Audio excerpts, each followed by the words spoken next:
দেৱৰ্ষি নাৰদ এজন সাধাৰণ পুৰুষ নহয় গতিকে দেৱৰ্ষি নাৰদ যদি ইমান পাতল আৰু উতনুৱা হয় তেতিয়াহ'লে তেওঁ কেনেকৈ ইমান গভীৰ আসন এখনত গুৰু আসনত অধিষ্ঠিত হৈ থাকে সেই স্থানত জ্বলোৱা প্ৰত্যেক গছি চাকি একোজন ব্যক্তিৰ কিছুমান অভাৱৰ আবেদনৰ জ্বলন্ত সাক্ষী হে প্ৰভু কাইলৈ ইণ্টাৰভিউ আছে মোৰ ল'ৰাটোৰ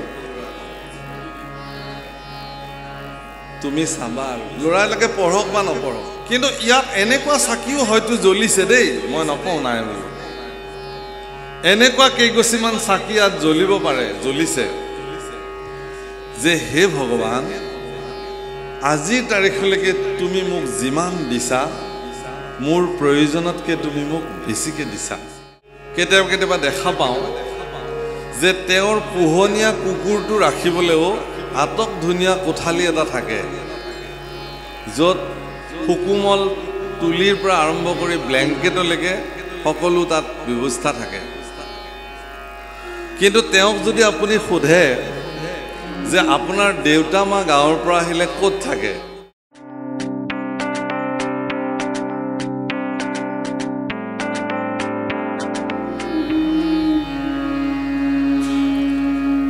শ্ৰী কৃষ্ণায়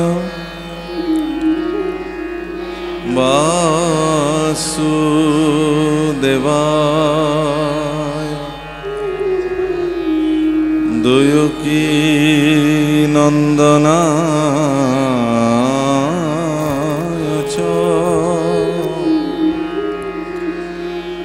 নন্দ গোপকুমারা গোবিন্দায়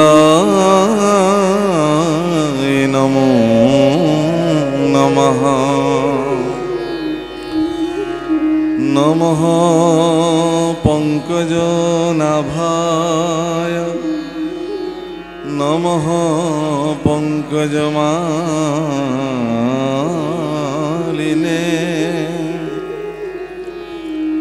নমঃ পঙ্কজনেত্রায় নমস্তে পঙ্কজঘ্রায় বসুদেবং সুতং কৃষ্ণং কংসসানুরমর্দনম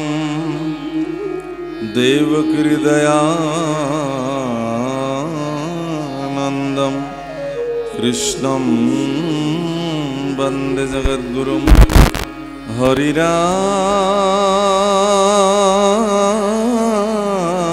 হরিরাম রাম রাম বাঞ্ছা কল্পতরুভ্যশ্চ কৃপা সিন্ধুভ্য এব চ পতিতানাং পাবনেভ্যো বৈষ্ণবেভ্যো নমো নমঃ শ্রীমন্ত শংকৰ হৰি ভকতৰ জানা যেন কল্পতৰু তাহান্ত বিনাই নাহি নাহি নাহি আমাৰ পৰম গুৰু ৰাম আমাৰ পৰম গুৰু নমো ভগৱতে বাসুদেবায়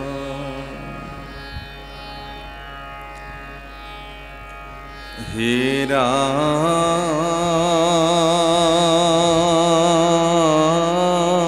ৰাম ৰাম জয় জয় কৃষ্ণ কৃপা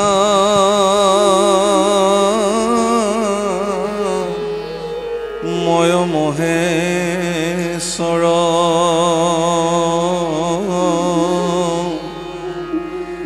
যাৰ আজ্ঞা শিৰে বহে প্ৰজাপতি হৰ রাম কৌতি কৌতি ব্রহ্মাণ্ড কটাক্ষে স্রজে মায়া জয় সনাতন নিত্য নিরঞ্জন কায়া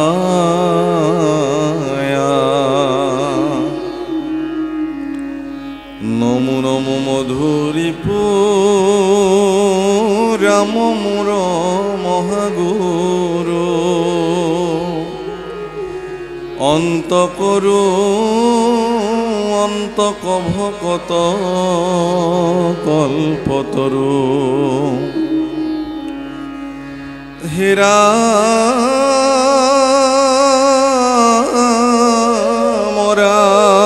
মরাম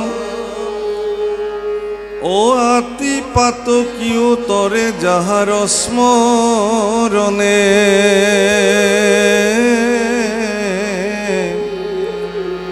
করু কোটি নমস্কার কৃষ্ণর চরণে রাম প্রভু পদ পঙ্কজক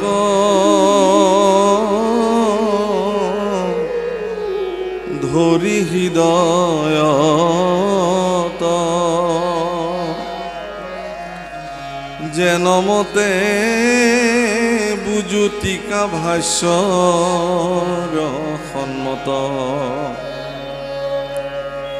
ৰাম কৃষ্ণ ৰয়া দেখে আমি হ্ৰস্ব দীৰ্ঘ ছন্দে বিৰচিবু নৱসিদ্ধ কথা ক প্ৰবন্ধে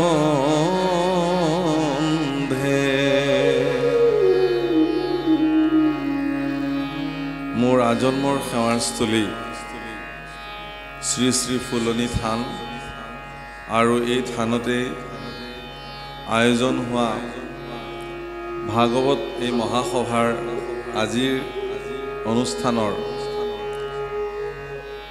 ভাগৱতৰ পাঠ আৰু ব্যাখ্যাৰ হেতু আমাৰ নিচিনা অকিঞ্চন মূঢ়মতীক আপোনাক সবে আমন্ত্ৰণ জনালে তাৰ কাৰণে উদ্যোক্তাসকলক আৰু সমূহ নাৰায়ণপুৰবাসী ৰাইজলে আমি কৃতজ্ঞতাৰ সেৱা নিবেদন কৰোঁ। অত্যন্ত গুৰুত্বপূৰ্ণ অধ্যায় নিমি নৱসিদ্ধ সংবাদ প্ৰাৰম্ভ হৈছে আৰু এই অধ্যায়ৰ মাজেৰে ভগৱন্ত পুৰুষৰ ভক্তি কি ধৰণে মনুষ্যসকলে কৰিব লাগে সেই সম্পৰ্কে বিস্তৃত তথ্য এই অধ্যায়ৰ মাজেৰে মহাপুৰুষ কৃপালু গুৰুজনাই প্ৰকাশ কৰিছে। প্ৰাৰম্ভণিতে ঈশ্বৰ পুৰুষক জয় জয়কাৰ কৰিছে আৰু মংগলাচৰণত কৌটি কৌটি ব্ৰহ্মাণ্ড যাৰ মায়াৰ দ্বাৰা সৃষ্টি হয়, কটাক্ষ দৃষ্টিত যাৰ কটাক্ষ দৃষ্টিত মায়া গৰ্ভৱতী হয়, যাৰ নাম ললে শতকৌটি অপৰাধৰ পৰা মানুহ মুক্ত হ'ব পাৰি, সেইগৰাকী কৃষ্ণৰ দুখানি অভয় চৰণত কৌটি কৌটি প্ৰণিপাত নিবেদন কৰা হৈছে।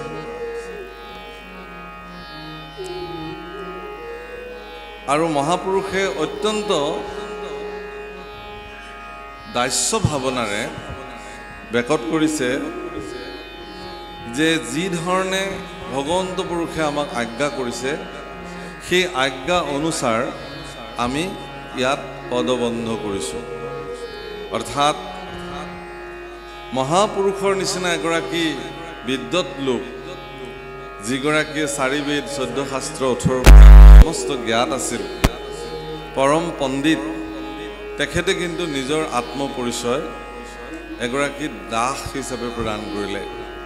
ই আমাৰ কাৰণে এক আদৰ্শ। যি কি নহওক, নিমি নৱসিদ্ধ সংবাদ এই সংবাদ বসুদেৱ নাৰদ সংবাদ নামেৰে খ্যাত আৰু ইয়াৰ মাজতে সন্নিৱিষ্ট হৈছে নিমি নৱসিদ্ধ সংবাদ। ভাগৱত শাস্ত্ৰৰ অত্যন্ত গুৰুত্বপূৰ্ণ এটি অধ্যায়।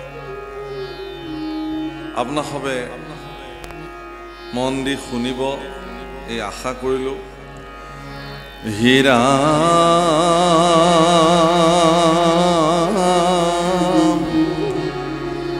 বাৰে বাৰে নাৰদক পথান্ত মাধৱে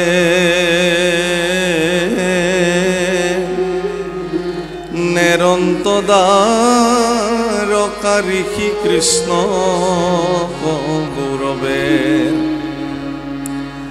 হীৰাম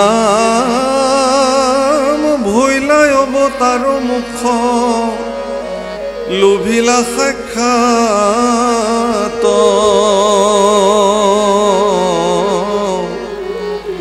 তথাপিও কমিলে কৃষ্ণৰ সেৱাত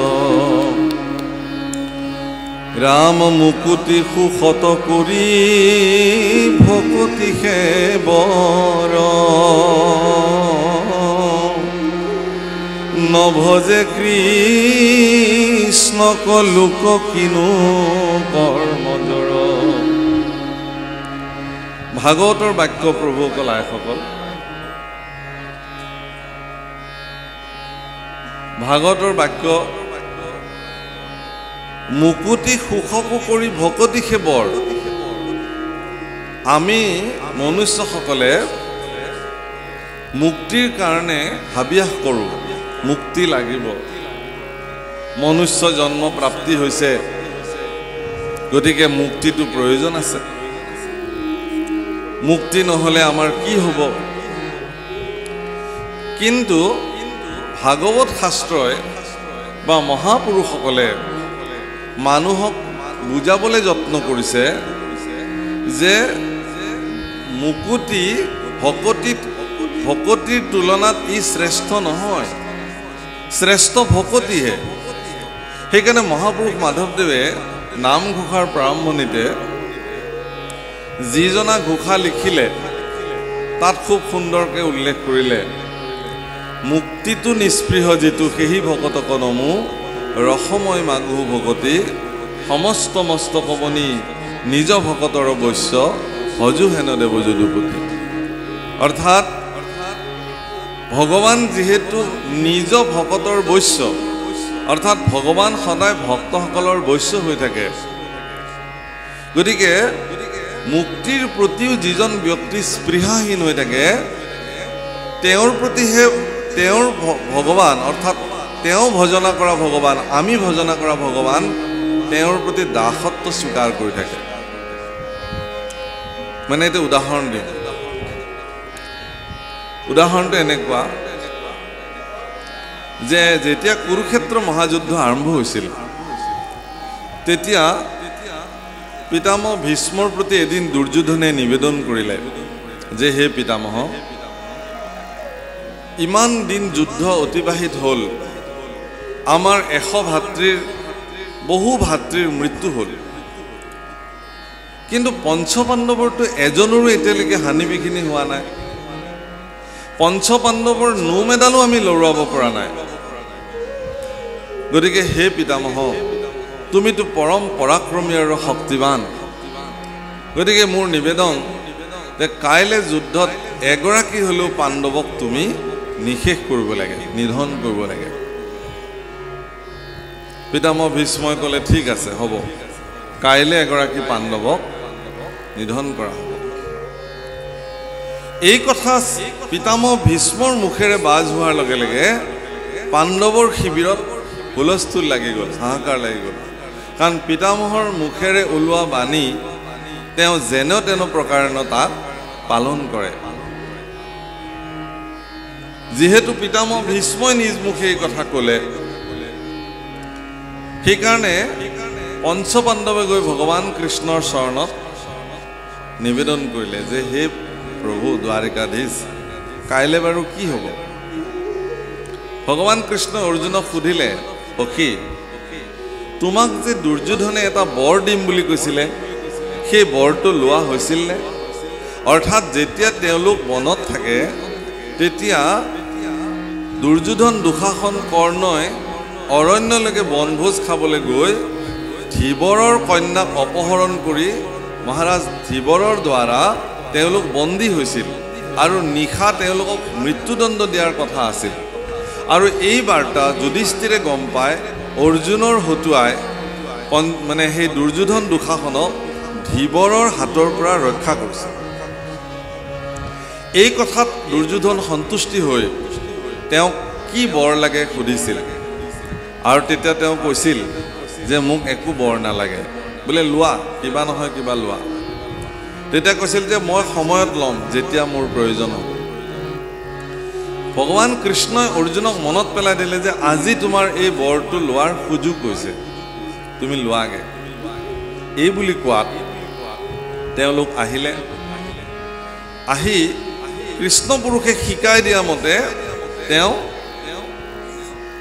কৌৰৱৰ শিবিৰলৈ আহিলে আহি দুৰ্যোধনক ক'লে যে দাদা মই যে এটা বৰ লোৱা কথা আছিল তোমাৰ পৰা বোলে অঁ কোৱা কি লাগে বোলে তোমাৰ যুৱৰাজৰ যিযোৰ পোছাক সেইযোৰ মই আজি পিন্ধিব খোজোঁ বাছ ইমানখিনি আচ্ছা এইখিনিয়ে অঁ এইখিনি যোৱা দি দিলে পিন্ধিবলৈ গতিকে দুৰ্যোধনৰ যুৱৰাজৰ সাজ মুকুটৰ পৰা আৰম্ভ কৰি পাদুকালৈকে সকলো পিন্ধি তেওঁ পোনে পোনে পিতামহৰ শিবিৰলৈকে আহিলে আৰু পিতামহ ভীষ্মৰ শিবিৰত প্ৰৱেশ কৰি তেওঁ বিনম্ৰতাৰে প্ৰণাম জনালে পিতামহৰ জয় হওক কল্যাণস্তু পিতামহে দেখিছে যে দুৰ্যোধন আহিছে কাৰণ সাজযোৰ অৰ্জুন বুলি চিনি পোৱা নাই কি লাগে তোমাক বোলে তুমি যে পঞ্চপাণ্ডৱক নিধন কৰিবৰ কাৰণে 5 পাত অব্যৰ্থ বাণ সাঁচি ৰাখিছা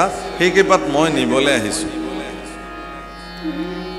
পিতামহ ভীষ্মই বোলে ভালে হ'ল মোৰ হাতেৰে পঞ্চপাণ্ডৱৰ মৃত্যু হোৱাতকে যদি এই দায়িত্ব দুৰ্যোধনে স্বয়ং ল'ব খুজিছে তেতিয়াহ'লে মোৰ কি অসুবিধা আৰু সেইকাৰণে তেওঁ কি কৰিলে আমুক জেগাত আছে বুলি দেখুৱাই দিলে আৰু অৰ্জুনে 5 পাত বাণ লৈ পুনৰ পিতামহক সেৱা জনালে বোলে মই এতিয়া বিদায় লওঁ যোৱা গুচি ৰাতিপুৱা যেতিয়া সাজি কাচি যুদ্ধক্ষেত্ৰলৈ যাবলৈ ওলাইছে তেতিয়া পিতামহ ভীষ্মক দুৰ্যোধনে সুধিছে যে পিতামহ কথাটো মনত আছে নহয় আজিতো এগৰাকী পাণ্ডৱক তুমি নিধন কৰা কথা আছে পিতামহে ক'লে কেলে সেই দায়িত্বটো কালি তুমি লৈ আহি নিজে লৈছা মইনো ক'ত দায়িত্ব ল'লো কেলে তুমি মোৰ যি অব্যৰ্থ 5 পাত বাণ আছিলে এইটোতো তুমি লৈ আহিছা তেতিয়া বোলে মইতো যোৱা নাছিলোঁ বোলে তোমাৰ সাজসজ্জা কোনে পিন্ধিছিলে বোলে অৰ্জুনে কেলে পিন্ধিছিলে তোমাৰ সাজসজ্জা বোলে বিচাৰিলে আকৌ পিন্ধিবলৈ মই দি দিলোঁ বোলে তেতিয়াহ'লে অৰ্জুনক মই বাণ কেইপাত দি পঠালোঁ এই বাণ এতিয়া পাণ্ডৱৰ শিবিৰলৈ গুচি গ'ল আমাৰ হাতত আৰু হাত নাই মই আৰু কোনো পাণ্ডৱক নিধন কৰিব নোৱাৰোঁ এই কথা কোৱাত দুৰ্যোধনে পিতামহ ভীষ্মক অত্যন্ত তিৰস্কাৰ কৰিছে অত্যন্ত তিৰস্কাৰ একদম নিম্ন ৰুচি সম্পন্ন শব্দৰ দ্বাৰা তেওঁ নিন্দা কৰিছে যে মই আগতেই জানো তুমি যদিও যুদ্ধ মোৰ হৈ কৰিছা কিন্তু তোমাৰ মনোনিৱেশ সকলো কেৱল ক'ত আছে পাণ্ডৱৰ লগতহে আছে এতেকে মই জানোৱে তুমি এইটো কাম কৰিবা বুলি এনেকুৱা দুৰ্যোধনৰ অত্যন্ত বেয়া কথা শুনি পিতামহ ভীষ্মই কিছু সময়ৰ কাৰণে ধ্যানস্থ হৈ চালে যে দৰাচলতে কামটো কি হৈছে আচল কথাটো কিন্তু তেওঁ দেখিলে যে গোটেই ঘটনাটোৰ মূল নায়ক দ্বাৰিকাধীশ ভগৱান কৃষ্ণ একমাত্ৰ নিজৰ ভক্তসকলক ৰক্ষা কৰিবৰ কাৰণে তেওঁ ইমানখিনি পৰ্যায়লৈকে গুচি গ'ল পিতামহ ভীষ্মই অত্যন্ত আক্ষেপেৰে ভগৱান কৃষ্ণক ক'লে যে হে প্ৰভু কেৱল পঞ্চপাণ্ডৱেই তোমাৰ ভক্ত নে মই নহয় নেকি তোমাৰ ভক্ত তুমি পঞ্চপাণ্ডৱক ৰক্ষা কৰিবৰ কাৰণে মোক তুমি লজ্জিত কৰিলা মোৰ সমাজত যিটো মৰ্যাদা আছিল যে পিতামহ ভীষ্মৰ মুখেৰে যি কয় সেই কথা ৰক্ষা পৰে গতিকে ময়ো যদি তোমাৰ ভক্ত হওঁ তেতিয়াহ'লে ময়ো আজি প্ৰতিজ্ঞা কাঢ়িলোঁ যে তুমি কুৰুক্ষেত্ৰ যুদ্ধত অস্ত্ৰ নধৰো বুলি কৈছিলা আৰু ময়ো প্ৰতিজ্ঞা কৰিলোঁ তোমাকো মই যুদ্ধক্ষেত্ৰত অস্ত্ৰ ধৰাহে এৰিম। এই কথাত ভগৱান কৃষ্ণই তেওঁৰ প্ৰাৰ্থনাক স্বীকাৰ কৰিলে আৰু সঁচাকৈ কৃষ্ণ পুৰুষে এদিন হাতত চক্ৰ লৈ পেলাই যুদ্ধক্ষেত্ৰত অৱতীৰ্ণ হ'বলগীয়া হ'ল। এই কথা পিতামহ ভীষ্মই মোক্ষোৎসৱৰ ২য় স্কন্ধত খুব ধুনীয়াকৈ বৰ্ণন কৰিছে যে তেওঁ কিমান ভক্তবৎসল, শৰণাগত বৎসল, নিজৰ ভক্তসকলৰ তেওঁ কিমান দাস। কিন্তু ভগৱান আমাৰ দাস হৈ যাব এনেকুৱা মনোবৃত্তিৰে আমি থাকিব নালাগে। আমি সৰ্বতোপ্ৰকাৰে ভগৱানৰ দাস হৈ যাব লাগে, সমৰ্পিত হৈ যাব লাগে। এই মানসিকতাটোক সৃষ্টি কৰিব লাগে। বাপসকল, আইসকল, ধন সম্পত্তি ঐশ্বৰ্য বিভূতি আমাৰ সকলোৰে আছে, কিন্তু সেইবিলাকৰ দ্বাৰা আমি ভগৱানক কেতিয়াও সন্তুষ্টি কৰিব নোৱাৰোঁ। তেতিয়াহ'লে আমি সন্তুষ্টি কৰিবৰ কাৰণে কি কৰিব লাগিব? এটা বিশেষ শব্দ মহাপুৰুষে হুবহু ভাগৱত শাস্ত্ৰলৈ লৈ আহিছে সংস্কৃতৰ পৰা, তাক অনুবাদ কৰা নাই। শব্দটো হ'ল অহম মম। অহম মম ভাৱনা। অহম মম শব্দটোৰ অৰ্থ এইটোৱেই, অহম মানে মই, মম মানে মোৰ। অহম মানে মই মানে শৰীৰটোকে মই বুলি ভাবোঁ আৰু শৰীৰৰ লগত সম্পৰ্কিত আটাইখিনি বস্তুকে মোৰ বুলি ভাবোঁ। যেনে এইখন মোৰ কাপোৰ, মোৰ অলংকাৰ, মোৰ গাড়ী, মোৰ বিল্ডিং, মোৰ মাটি, মোৰ টকা পইচা, এনেকুৱা চব মোৰ বুলি ভাবোঁ। শৰীৰৰ লগত সম্পৰ্কিত আটাইখিনি বস্তুৱে আমি মোৰ বুলি ভাবোঁ। যিদিনাখনে মানে কথাটো এনেকুৱা, সেইকাৰণে আমি ভগৱানক ভজিবৰ কাৰণে এই শৰীৰটো বাধক হৈ যায়।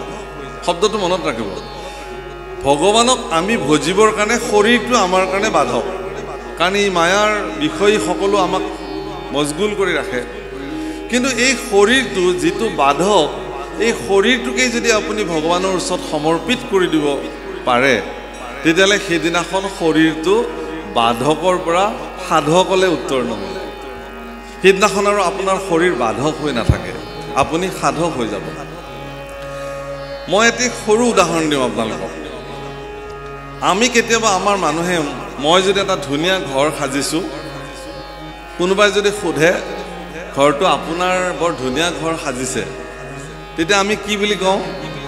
এই মইনো ক'ত সাজিছোঁ, মোৰনো ক'ত ঘৰ, ঈশ্বৰৰে ঘৰ। ল'ৰা ছোৱালীক পৰিচয় কৰাই দিলেও আমি কি বুলি কওঁ? এইটো কাৰ ল'ৰা? আপোনাৰ ল'ৰা নেকি? কাৰ বুলি ক'মনো? আপোনালোকৰ বুলিয়ে ধৰক আৰু, ঈশ্বৰক, মোৰ বুলি নহয়। কিন্তু মনত ৰাখিব প্ৰভুসকল, এইটো ব্যৱহাৰিক দিশত এইটো নহয়। এজন সন্ত পুৰুষে এবাৰ এনেকৈ কৃষ্ণ কথা কৈ থাকোঁতে সৰু ল'ৰা এটাই খুব উৎপাত কৰি থাকিলে। উৎপাত কৰি থকাৰ কাৰণে সন্ত পুৰুষে ইয়াৰ পৰাই ক'লে, এইটো কাৰ ল'ৰা? কাৰ ল'ৰা এইটো ইমান উৎপাত কৰিছে? তেতিয়া দেউতাকে লাহেকৈ উঠি পেলাই ক'লে, হে গুৰুদেৱ, এইটো আপোনাৰে ল'ৰা। তেতিয়া গুৰুদেৱে ল'ৰাটোক ধমকি দিলে, ঐ চুপচাপ বহি থাক, হুলস্থুল নকৰিবি। বহি থাকিলে, একদম চুপচাপ হৈ বহি থাকিলে। অনুষ্ঠান শেষ হোৱাৰ পিছত সকলো মানুহ যেতিয়া যাবলৈ ওলাল, সেই মানুহজনে ল'ৰাটোক লৈ পেলাই যাবলৈ ওলাল, গুৰুদেৱে ল'ৰাটোক থাপ মাৰি ধৰি কাষত বহাই দিলে, এতিয়া বহি থাক। বোলে গুৰুদেৱ মই তাক লৈ যাওঁ। তাক লৈ যাওঁ মানে? বোলে মোৰ ল'ৰাটো, এইটো আপোনাৰ ল'ৰা নেকি? বোলে হয়। কেলে? আপুনিতো গোটেই সমাজৰ মাজত মোৰ ল'ৰা বুলি কৈছিলে ইয়াক, গতিকে এতিয়া মোৰ ল'ৰা মোৰ লগত থাকিব, আপোনাৰতো ল'ৰা নহয়, আপুনি যাওক।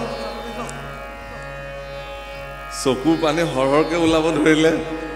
গুৰুদেৱ ভগৱান, আগ নাই পাছ নাই, এটাই ল'ৰা, দুটা তিনিটা হ'লেও আপোনাক দি থৈ গ'লোহেঁতেন এটা, কি কৰিম মই এতিয়া? কৃপা কৰক। নহয় নহয়, আপুনি কৈছে নহয় সকলোকে মোৰ ল'ৰা বুলি, গতিকে ই এতিয়া মোৰ লগতে থাকিব, বাছ ইয়াত থাকিব। মই তাক ধমকি দিওঁ, মৰম কৰোঁ, খুৱাওঁ, পঢ়ুৱাওঁ, যি কৰোঁ মই কৰিম। কান্দিবলৈ ধৰিলে একদম চৰণত পৰি, গুৰুদেৱ এনেকুৱা নকৰিব, ল'ৰাটো মোক দিয়ক। তেতিয়া গুৰুদেৱে তেওঁক কৈছে, শুনা, এই যে তুমি সমস্ত মানুহক দেখুৱাই পেলাই ক'লা যে এইটো আপোনাৰ ল'ৰা, এইটো আপোনাৰ ব্যৱহাৰিক ভাৱনা, কিন্তু এইটো হ'ব নালাগে। হ'ব লাগে কি ব্যৱহাৰিক দিশত এইটো মোৰ ল'ৰা এনেকেই ক'ব লাগে। এইটো মোৰ ঘৰ, এইটো মোৰ গাড়ী এখন, এইটো মোৰ সম্পত্তি, কিন্তু অন্তঃদৃষ্টিৰে কি বুলি ক'ব লাগে, হে ভগৱান এইবোৰ সকলো তোমাৰ। কিন্তু আমাৰ উল্টা হয়, মনে মনে ভাবি থাকোঁ মোৰ বুলি, আৰু মানুহক দেখুৱাকে ব্যৱহাৰিক দিশত কওঁ কি বুলি যে এইবোৰ ভগৱান। নাম ঘোষাত অত্যন্ত গুৰুত্বপূৰ্ণ ঘোষা এজনা মহাপুৰুষে এই সন্দৰ্ভত উল্লেখ কৰিছে। অন্তৰত এক ঈশ্বৰক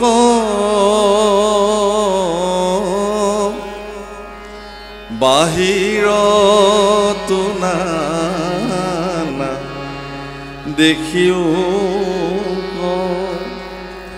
অন্তৰত বোধ বাহিৰ তুজৰ প্ৰায়, বুদ্ধিতে সমস্ত তেজিউক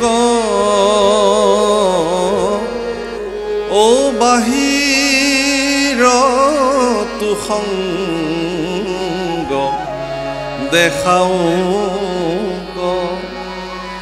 এহি ভাবে ৰাম লোকত ফুৰাবে হাই। যোগ বশিষ্ঠ ৰামায়ণৰ পৰা মহাপুৰুষ মাধৱদেৱে এই শ্লোক লৈ আহিছিলে, ইয়াত অনুবাদ কৰিছে। ভগৱান বশিষ্ঠ গুৰুদেৱে প্ৰভু ৰামচন্দ্ৰক এই উপদেশ প্ৰদান কৰিছিল যে হে ৰাম, অন্তৰত এক ঈশ্বৰক বাহিৰত নানা দেখিওক, অন্তৰত বোধ বাহিৰত জড় প্ৰায়, বুদ্ধিতে সমস্ত তেজিওক বাহিৰত সংগ দেখাওক, এহিভাৱে ৰাম লোকত ফুৰা বেঢ়ায়। কথাটো মনত অকণমান গভীৰভাৱে চাব। মোৰ সন্মুখত যে আপোনালোক সকলো বহি আছে, আপোনালোক প্ৰত্যেকৰে এটা এটা নাম আছে নিজৰ নিজৰ। এই নামটো কাৰ নাম? সেইটো আপোনাৰ নাম নহয়, আপোনাৰ শৰীৰটোৰ নাম। তাৰমানে আপোনাৰ শৰীৰটোক চিনাক্ত কৰিবৰ কাৰণে জন্মৰ পিছতে নামকৰণ সংস্কাৰণৰ দ্বাৰা এটি নাম প্ৰদান কৰা হ'ল। সেই নামটোৰে এতিয়া ৰিজু পাঠক নামৰ নামটোৰ দ্বাৰা এই শৰীৰটোক চিনাক্ত কৰা হয়। ৰিজু পাঠক কেনেকুৱা দেখিবলৈ, বোলে এনেকুৱা এনেকুৱা এনেকুৱা, বাছ সেইটো ৰিজু পাঠক নামৰ শৰীৰটোৰ পৰিচয়। ঠিক তেনেকৈ ইয়াত বহি থকা প্ৰত্যেকজন মানুহৰ নামবিলাক তেওঁলোকৰ শৰীৰবিলাকৰ পৰিচয়। তেতিয়াহ'লে সকলোৰে এটাই নাম আছে, কমন নাম এটা আছে। সেইটো নাম হ'ল, আমাৰ সকলোৰে এটা নিৰ্দিষ্ট নাম আছে, সেই নামটো হ'ল আত্মা।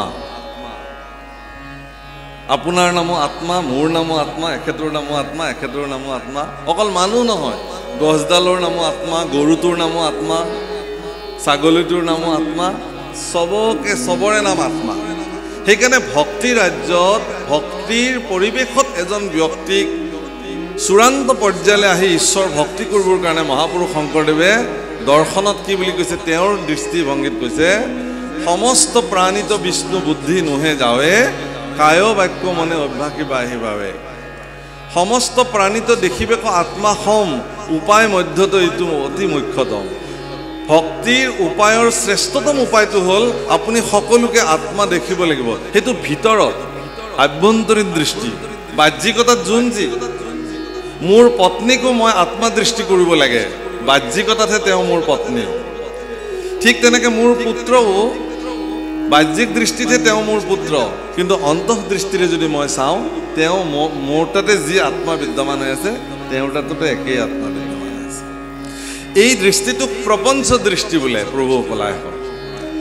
আপোনালোকে জানে গুৰু গীতা বুলি এখন গীতা আছে, তাত এটি শ্লোক আছে, গুৰুৰ ব্ৰহ্মা গুৰু বিষ্ণু গুৰুদেৱ মহেশ্বৰ গুৰু সাক্ষাৎ পৰম ব্ৰহ্ম তস্मै শ্ৰী গুৰৱে নমঃ।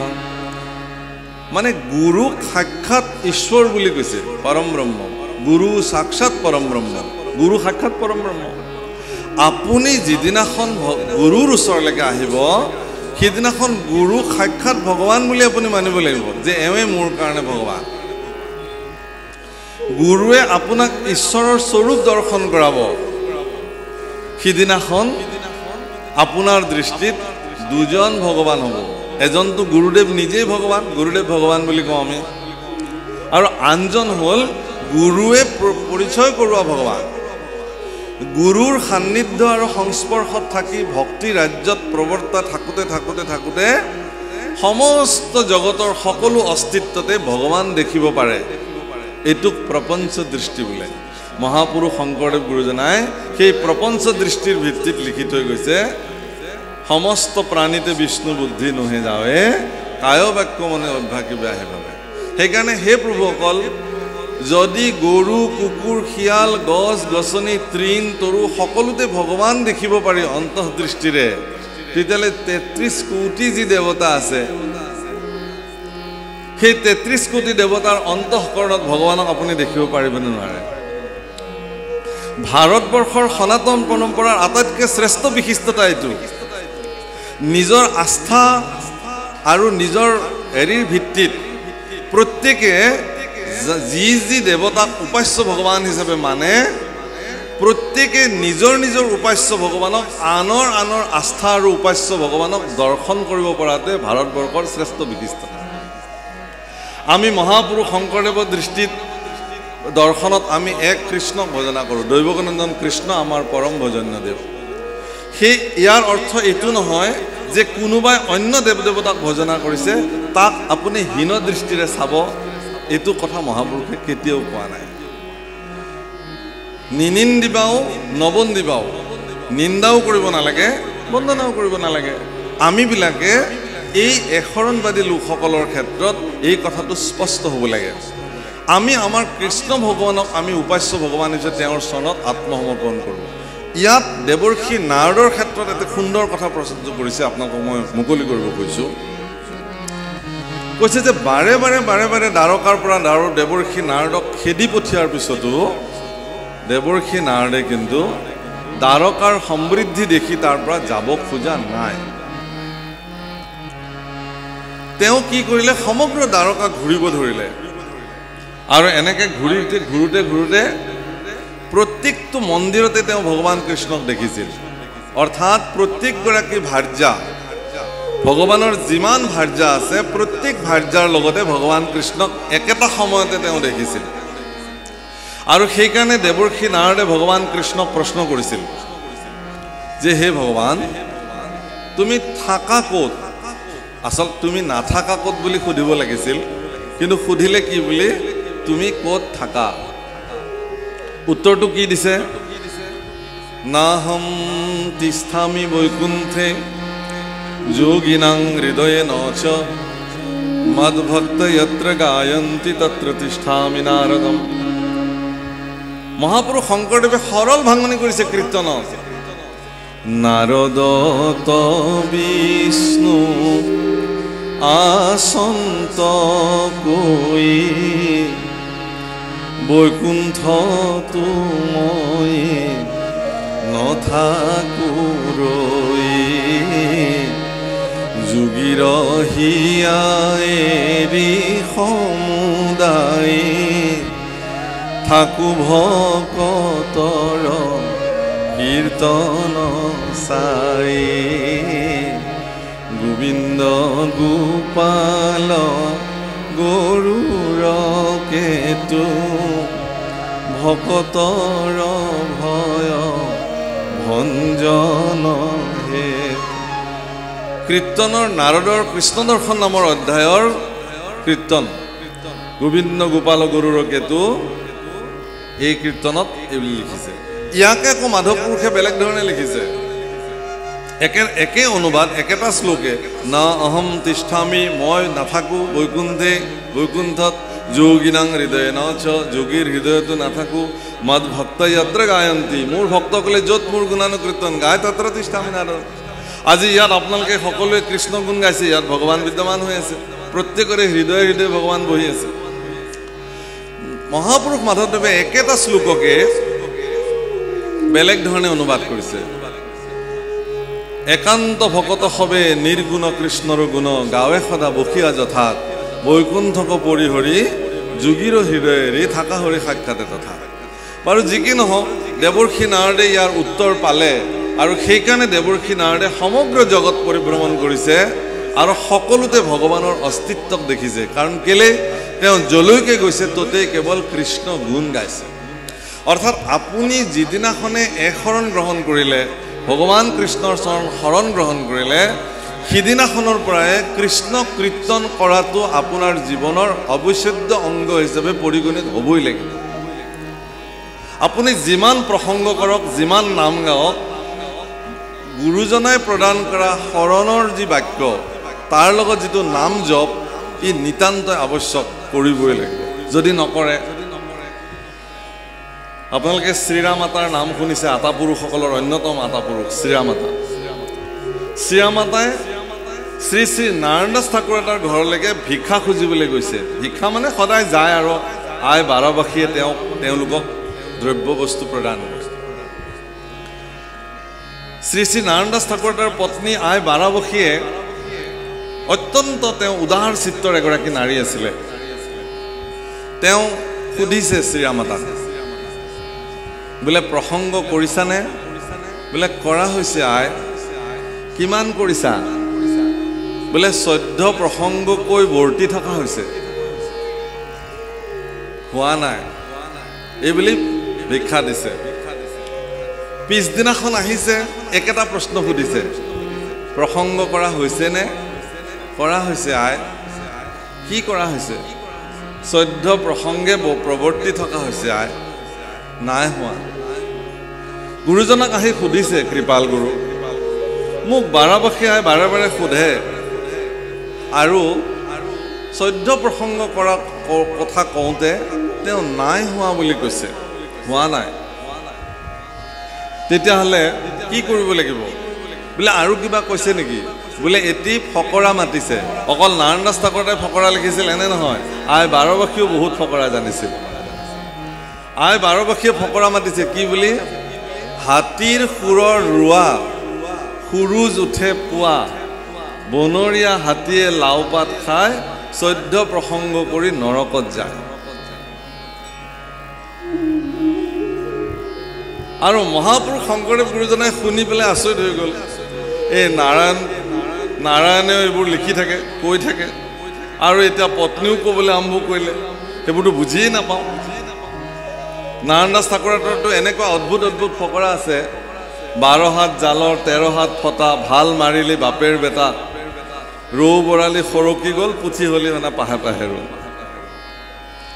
অবাতে বাটত পেলাবা জেং, ভকতক দেখিলে দাঙিবা ঠেং, গুৰুক দিবা পিঠি, তেৱেহে যাইবা বৈকুণ্ঠক উঠি। এইবোৰ নাৰায়ণ দাস ঠাকুৰৰ ফকৰা, অদ্ভুত অদ্ভুত ফকৰা।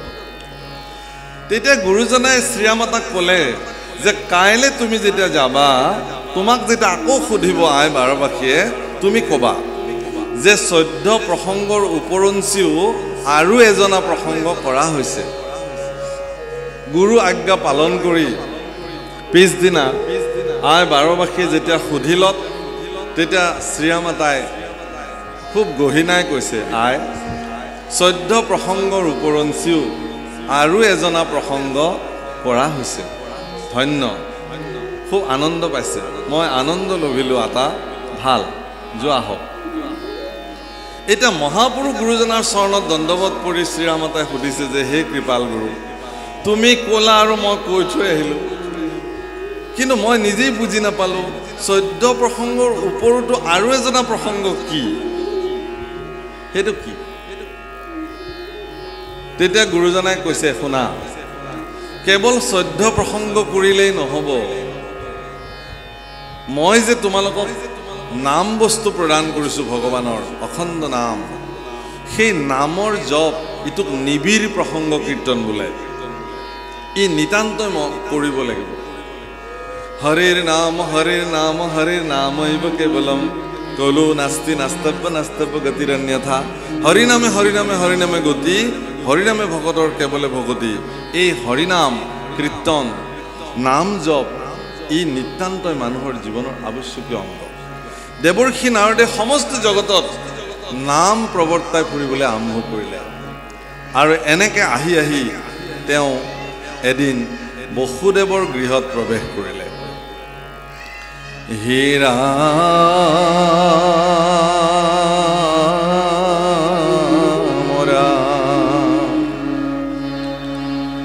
আৰ দিনে কনাৰদ বসুদেৱ গৃহে গইলা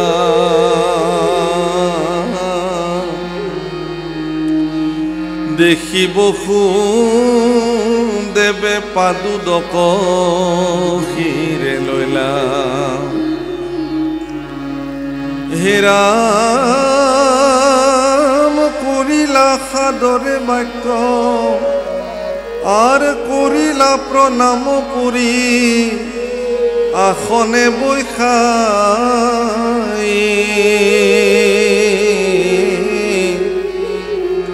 বুলিলা সাদৰে বাক্য নাৰদক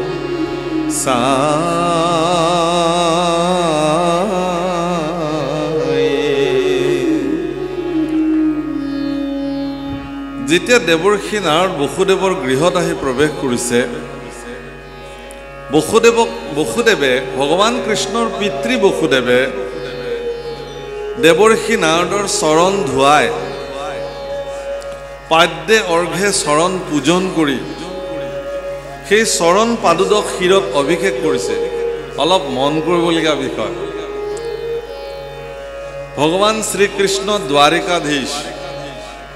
দ্বাৰিকাধীশ ভগৱান কৃষ্ণৰ পিতৃ বসুদেৱ দেৱৰ্ষি নাৰদ কোন এগৰাকী ঋষি দেৱৰ্ষি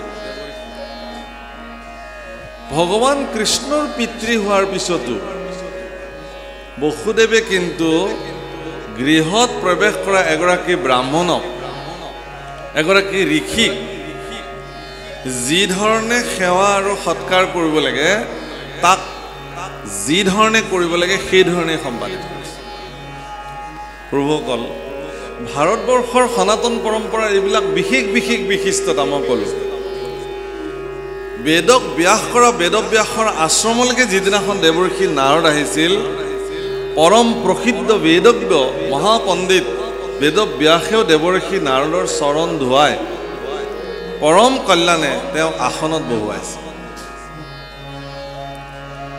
এইবিলাক আমাৰ আদৰ্শ ইচ্ছা কৰাহেঁতেন মই কৃষ্ণৰ দেউতাক মইনো কিয় দেৱৰ্ষি নাৰদক সেৱা কৰিম দেৱৰ্ষি নাৰদেহে আহি মোক সেৱা কৰিব লাগিব আমাৰ মন্ত্ৰী MLA ডাঙৰ মানুহবিলাকৰ দেউতাকবিলাকক আমাৰ মানুহবিলাকে গৈ সেৱা কৰে সৎকাৰ কৰে নমস্কাৰ কৰে তেতিয়াহে মন্ত্ৰী MLA ভাল পাব কিন্তু দেৱৰ্ষি নাৰদৰ ক্ষেত্ৰত আজি এইটো নহ'ল আমাৰ বসুদেৱে এইটো কৰা নাই বসুদেৱে দেৱৰ্ষি নাৰদৰ চৰণ ধুৱাই লৈ আহিছে হে ৰাম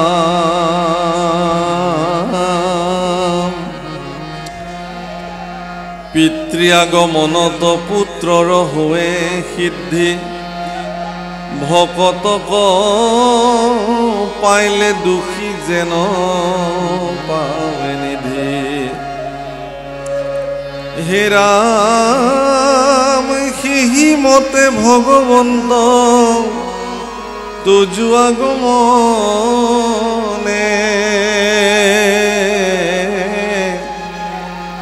সমস্ত প্ৰাণীৰ গতি হোৱে তা বক্ষণে হে দেৱৰ্ষি তোমাৰ আগমনত মই বৰ সন্তুষ্টি লভিছোঁ কেলে যে পুত্ৰ আহিলে যেনেকৈ পিতৃৰ মনত আনন্দ হয় বা পিতৃৰ আগমনত পুত্ৰৰ মনত যেনেধৰণে আনন্দ উপজে তোমাৰ নিচিনা পিতৃ তোমাৰ নিচিনা এগৰাকী গুৰু মোৰ গৃহত আহি উপস্থিত হোৱাত পুত্ৰ হিচাপে মই বৰ আনন্দিত হৈছোঁ ভাগৱতৰ এই বাক্যভাগ বৰ্তমান সমাজত কিমান প্ৰযোজ্য এবাৰ মন কৰক পিতৃ আগমনে পুত্ৰৰ যেন সুখ প্ৰভুসকল গাঁৱৰ পৰা গৈ গুৱাহাটীত বহুত ডাঙৰ ডাঙৰ বিল্ডিং সাজিছে, বহুত ধন উপাৰ্জন কৰিছে। তেনেকুৱা বিল্ডিং ঘৰবিলাক চাবৰ কাৰণে আমাক লৈ যায় কেতিয়াবা শিষ্যবিলাকে। চাওকচোন প্ৰভু ঈশ্বৰ ঘৰটো কেনেকুৱা লাগিছে, অতি সুন্দৰ। ঘৰটোত ক'ত কি কি আছে চব দেখুৱায়।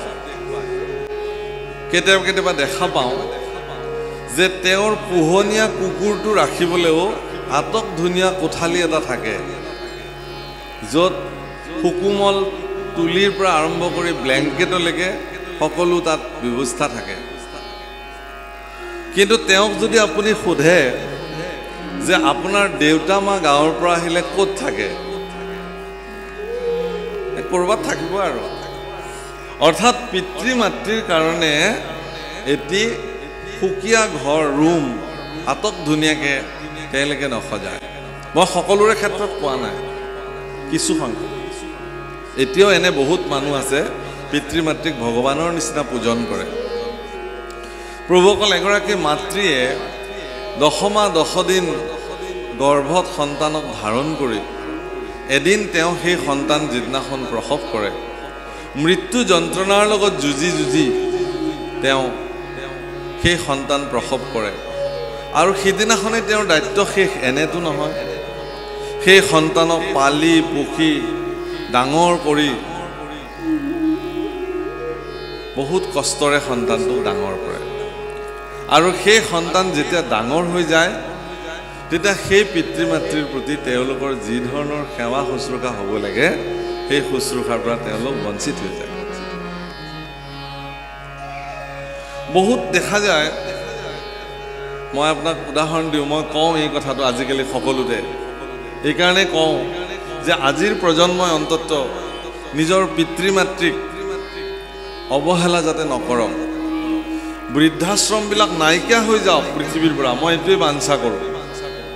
বৃদ্ধাশ্ৰম এখনো থাকিব নালাগে। কিয়? কাৰণ আমাৰ পিতৃ মাতৃৰ মৃত্যুৰ পৰ্যন্ত মোৰ লগত থাকিব। মই তেওঁক নিজ হাতে শুশ্ৰূষা কৰিম, সেৱা কৰিম। আয়ে যেনেকৈ মোক ভাত খুৱাই দিছিলে, ময়ো বৃদ্ধ অৱস্থাত আইক ভাত খুৱাই দিম। দেউতাক মই গা ধুৱাই দিম, মোক যেনেকৈ দেউতাই গা ধুৱাই দিছিলে।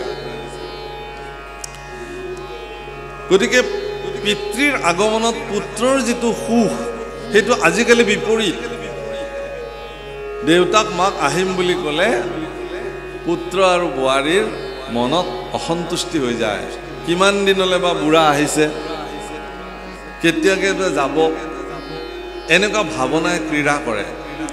সেইকাৰণে হে প্ৰভুসকল, আপোনাক সবে মই প্ৰত্যেকটো শিশু, উঠি অহা প্ৰজন্মক হাতযোৰ কৰি কৈছোঁ যে পিতৃ মাতৃ আদি গুৰু, পিতৃ মাতৃৰ সেৱাৰ পৰা বঞ্চিত হোৱা ব্যক্তিয়ে কোনো ভগৱানক সেৱা কৰিব নোৱাৰে, কোনো ঈশ্বৰে তেওঁৰ সেৱা কেতিয়াও গ্ৰহণ নকৰে।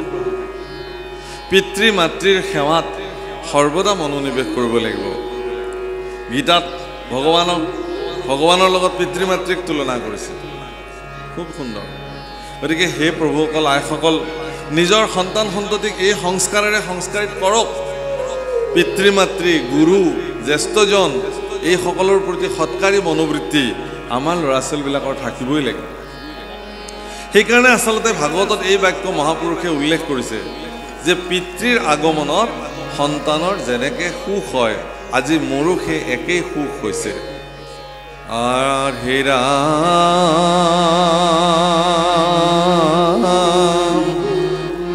আছে সুখ দুখ দুই, দেৱক পূজনে কেৱলে মুখক মাত্ৰ সাধে সাজুজনে। হেৰাম পূজায় অনুৰূপে খেদে বতা দেই ফল, কৰন্ত কৰোণা মাত্ৰ ভকত সকল।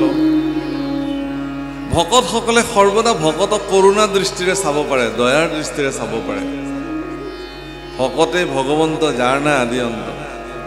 ভকতক ভজিলেই বোলে কৰ্মজৰৰ পৰা নিস্তাৰ পাব পাৰে। তেতিয়াহ'লে সেই ভকত কেনেকুৱা হ'ব লাগিব? সেই ভকতৰ সংজ্ঞা কি? প্ৰভুসকল কোনেও চাৰ্টিফাইড কৰিব নোৱাৰে আপোনাক যে আজিৰ পৰা আপোনাক ভকত বুলি মই প্ৰমাণ পত্ৰ দিলোঁ, কোনেওতো দিব নোৱাৰে। এনেকুৱাটো ব্যৱস্থা আজিলৈকে হোৱাই নাই। আপুনি মই কেতিয়াও নিৰ্ণয় কৰিব নোৱাৰোঁ যে এখেত ভকত হয় এখেত নহয়, এনেকুৱাটো ক'তো ব্যৱস্থা নাই। মই ভকত হৈছোঁ নে নাই তেওঁ জানে, ভগৱানে জানে। আপুনি ভকত হৈছে নে নাই ভগৱানেহে জানে। কিন্তু আমাৰ দৃষ্টিত আমি সকলোকে ভকত বুলি চাব পাৰোঁ। কিন্তু ভক্তসকলৰ এটা বিশেষ চৰিত্ৰ, সেইটো হ'ল কি, মানে ভাগৱতৰ দশপ্ৰচেতকক জ্ঞান দিওঁতেও মানে নাৰদে খুব ধুনীয়াকৈ কৈছে, অকামো বা সৰ্বকামী বা মোক্ষ কাম উদাৰধি তীব্ৰেণ ভক্তি যোগেন যজেত পুৰুষম পৰাম। সকামতে হওক বা অকামতেই হওক, তীব্ৰভাৱে যিসকলে ভক্তি কৰে ভগৱানক তেওঁলোকেই ভকত। কিন্তু কিছুমান চৰিত্ৰ নিৰ্ণয় কৰিছে ভকতসকলৰ, ভাগৱততে উল্লেখ কৰিছে। দয়ায়া সৰ্বভূতেষু সন্তুষ্টয়েন কেন বা। সকলো ভূতৰ প্ৰতি দয়া, আৰু আপুনি যি পাইছে তাতে সন্তুষ্ট থাকক। সৰ্বেন্দ্ৰিয় উপশান্তস্য, সকলো ইন্দ্ৰিয়ক আপোনাৰ নিয়ন্ত্ৰণত ৰাখিব পাৰিব লাগে। আৰু কি বুলি কৈছে যে তেতিয়া জনাৰ্দন সন্তুষ্টি হ'ব। তুষ্যতি আশু জনাৰ্দনঃ তুষ্যতে সা জনাৰ্দনঃ। আশু শব্দৰ অৰ্থ সোনকালে, অৰ্থাৎ তেওঁ অতি সোনকালে সন্তুষ্টি হৈ যায় ভগৱান আপোনাৰ প্ৰতি। তাকে মহাপুৰুষ মাধৱদেৱে বৰ ধুনীয়াকৈ উল্লেখ কৰিছে, মহন্তৰ সংজ্ঞা প্ৰদান কৰিছে, ভক্তসকলৰ সংজ্ঞা। কৃষ্ণ পদ মাত্ৰ সেৱা কৰে,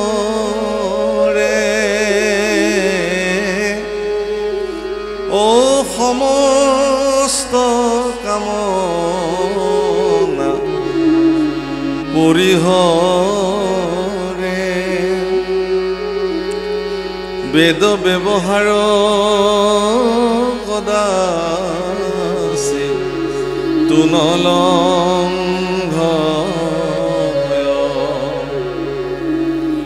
কৃষ্ণ পদ সেৱা সুষমনে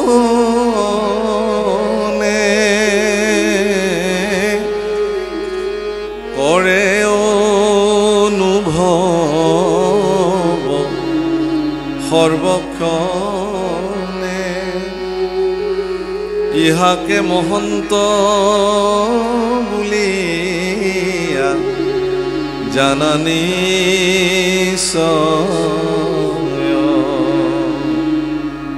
হে বাপসকল, আমি যিদিনাখন সত্ৰাধিকাৰৰ আসনত আসীন হ'লোঁ, ৰাইজে আমাক দুটা বস্তু প্ৰদান কৰিলে, এটা শ্ৰী যুক্ত কৰিলে আৰু এটা মহন্ত উপাধি প্ৰদান কৰিলে। মই ভকতসকলক সুধিছিলোঁ যে ইয়াৰ প্ৰয়োজনীয়তাটো কি? বোলে আপোনাক আজিৰ পৰা মহন্ত বুলি মানিলোঁ আমি, আপুনি দেখুৱাই দিয়া মাৰ্গেৰে আমি গতি কৰিম। মহাপুৰুষে সত্ৰৰ অধিকাৰীসকলক মহন্ত পাতিছিল, যাক আমি এটকাৰ মহন্ত বুলি কওঁ। মহন্ত মানে সত্ৰৰ অধিকাৰী। সত্ৰ মানে আজিৰ নহয় দেই প্ৰভুসকল, সত্ৰ শব্দ ভাগৱততো উল্লেখ আছে, মহাপুৰুষেও উল্লেখ কৰিছে যে মান্য কৰি সুতক পাতিলা সত্ৰ তথা সৌনক প্ৰমুখে শুনে ভাগৱতৰ কথা। অৰ্থাৎ সত্ৰ মানে য'ত সজ্জনসকলে সৰ্বদা সৎ তত্বৰ কথা পৰ্যালোচনা কৰে তাকেহে সত্ৰ বোলে। যদি সত্তত্বৰ কথা পৰ্যালোচনাই নহয় তেতিয়াহ'লে সেই সত্ৰ হ'বনে? সত্ৰ নহয়।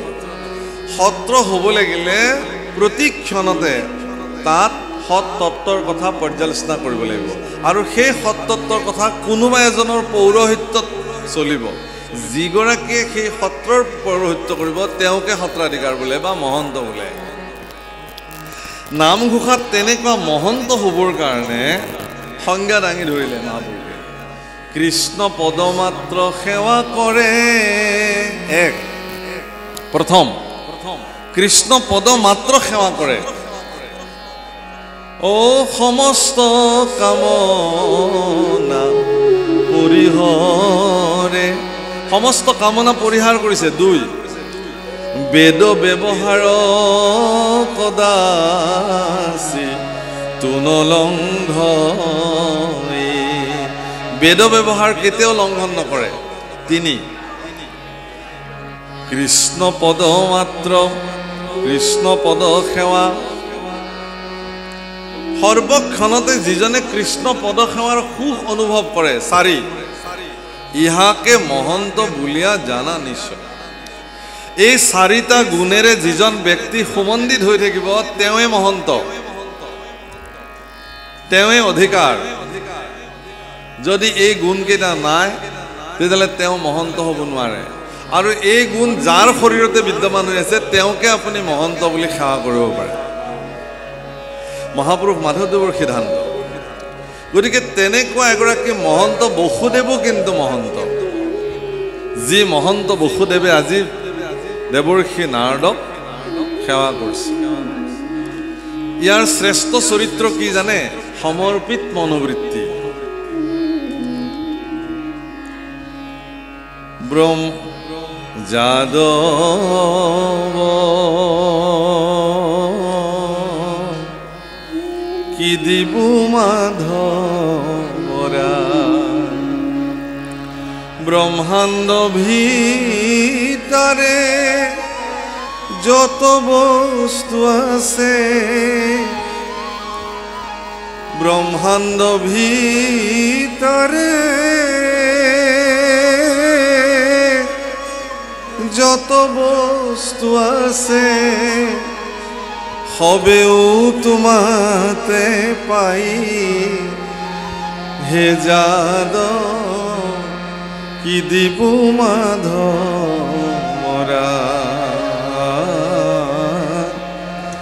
কি দিবু মাধৱৰা। ঐশ্বৰ্য বিভূতি কি দিবু তোমাক, আপুনি লক্ষ্মীৰ পতি। ঐশ্বৰ্য বিভূতি কি দিবু তোমাক, আপুনি লক্ষ্মীৰ পতি। কিবা স্তুতি নতি কৰিব তোমাক, যাৰ ভাৰ যা সৰস্বতী। হে যাদৱ কি দিবু মাধৱৰা, যাদৱ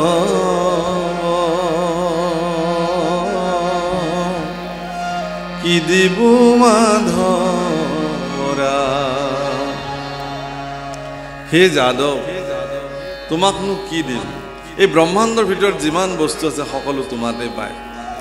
সেইকাৰণে হে প্ৰভুসকল, আমাৰ ভগৱান কৃষ্ণই যেতিয়া গোৱালীসকলৰ ঘৰত দধি চুৰ কৰিছিল, শব্দটো বৰ বেলেগ ধৰণে কয়, মাখন চোৰ কানহায়া লাল, ভগৱানক চোৰ সজালে।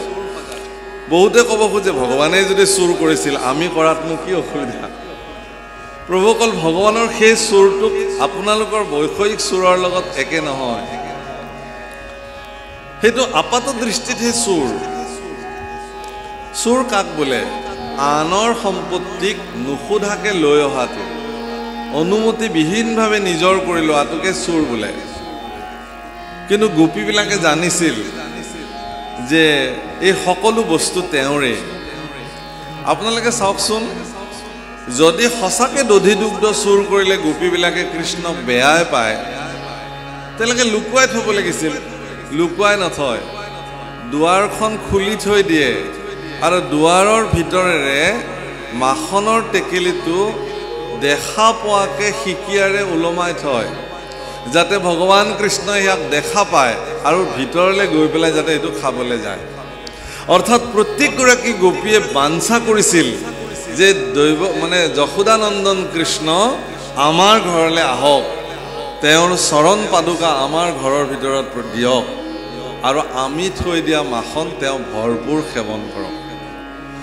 আৰু সেইকাৰণে তেওঁলোকে মনে মনে চুপি চুপি চাই আছিল, আগতে খাবলৈ দিছিল, তাৰপিছত গৈ ভগৱান কৃষ্ণক ধৰিছিলে। নন্দৰ পুত্ৰ কৃষ্ণক এনেই চুই চাব নোৱাৰে, প্ৰটকল আছে, ৰজাৰ পুত্ৰ। কিন্তু চোৰ হিচাপে চোৰ ধৰি লৈ গ'লেতো যোনে তোনে য'তে ত'তে ধৰি লৈ যাব। এতিয়া অজুহাত লাগে তেওঁলোকে ভগৱান কৃষ্ণক এবাৰ স্পৰ্শ কৰিবৰ কাৰণে, চুবৰ কাৰণে। বাপসকল, গোপীবিলাকে সদায় ভগৱানৰ ওচৰত প্ৰাৰ্থনা কৰিছিল যে হে প্ৰভু, এই যশোদাৰ পুত্ৰ কৃষ্ণ এনেকুৱা এজন পুত্ৰ যদি মোৰ জীৱনত প্ৰাপ্ত হ'লহেঁতেন, ময়ো যদি যশোদাৰ নিচিনাকৈ তেওঁক স্নান কৰাব পাৰিলোহেঁতেন, অৱগাহন কৰাব পাৰিলোহেঁতেন, খুৱাব পাৰিলোহেঁতেন, বস্ত্ৰ অলংকাৰ পিন্ধাব পাৰিলোহেঁতেন, চুম্বন কৰিব পাৰিলোহেঁতেন, ডিঙিত সাৱটি শুই থাকিব পাৰিলোহেঁতেন, এনেকৈ প্ৰত্যেকগৰাকী ব্ৰজাংগনাই ভগৱানৰ ওচৰত প্ৰাৰ্থনা কৰিছে। আৰু গাইবিলাকে একদম বহুত বহুত গাখীৰ দিয়া গাই নন্দৰ ঘৰত আছিল, গৌশালাত। প্ৰত্যেকগৰাকী গায়ে চকু পানী টুকিছিল কৃষ্ণক যেতিয়া মাখন চোৰৰ অপৰাধত ধৰি বান্ধি লৈ গৈছিল। তেতিয়া গাইবিলাকে মনে মনে প্ৰাৰ্থনা কৰিছিলে, হে কৃষ্ণ, তুমিনো কিয় গোৱালীৰ ঘৰত গৈ খাব লাগে, তাতকৈ প্ৰত্যক্ষভাৱে তুমি আমাৰ উহাৰৰ পৰা গাখীৰ কিয় নোখোৱা? আৰু গোপীসকলৰ আৰু গাইবিলাকৰ এই প্ৰাৰ্থনাক ভগৱানে স্বীকাৰ কৰিছিল। কোনদিনা?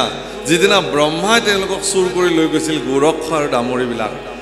সুদীৰ্ঘ এবছৰ কাল ভগৱান কৃষ্ণ নিজেই এক গোৰক্ষ হৈছিলে, এক দামৰী হৈ এবছৰ কাল গোপীবিলাকৰ প্ৰাৰ্থনাক স্বীকাৰ কৰি তেওঁলোকৰ ঘৰত ভগৱান এবছৰ কাল তেওঁলোকৰ সন্তান হিচাপে নিবাস কৰিছিল।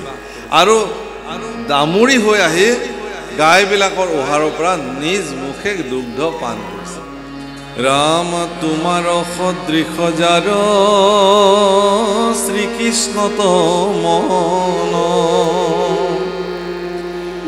পুত্ৰ কামে পূৰ্বত কৰিল আৰাধন।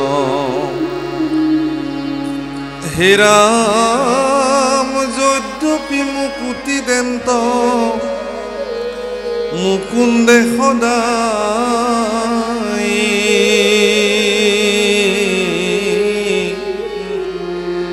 তাকন বাঞ্ছিলো পূৰ্বে পুত্ৰ আশাই। হে ৰাম যেন মতে তৰুৱাৱে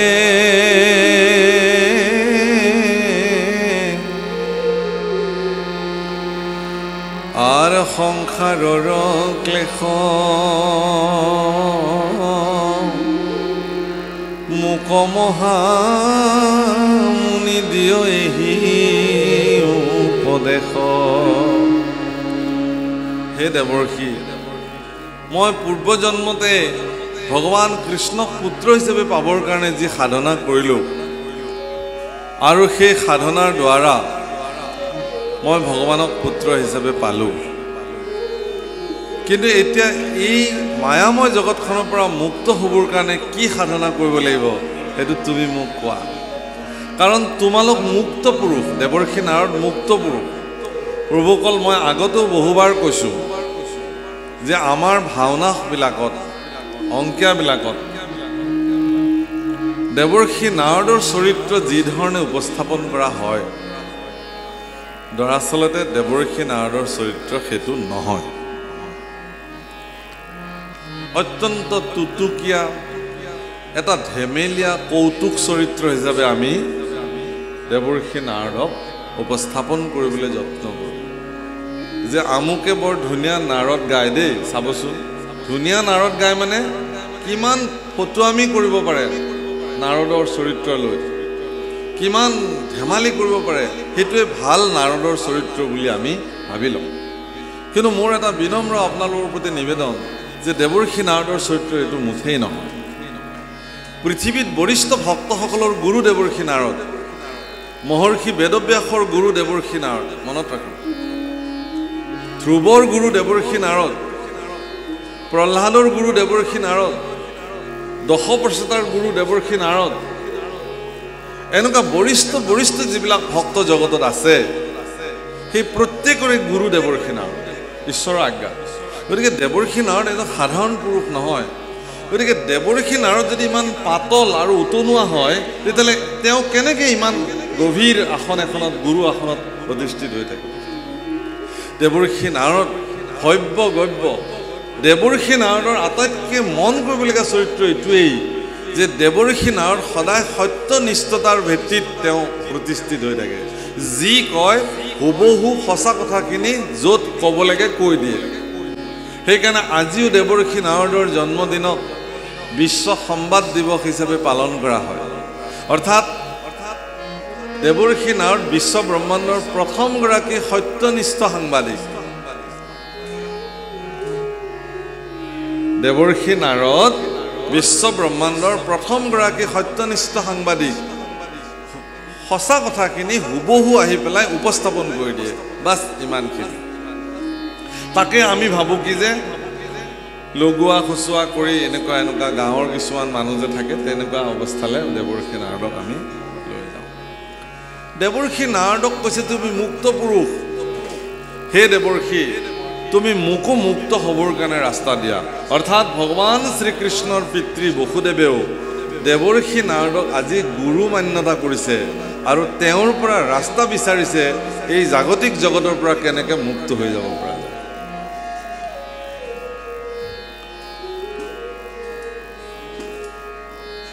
হে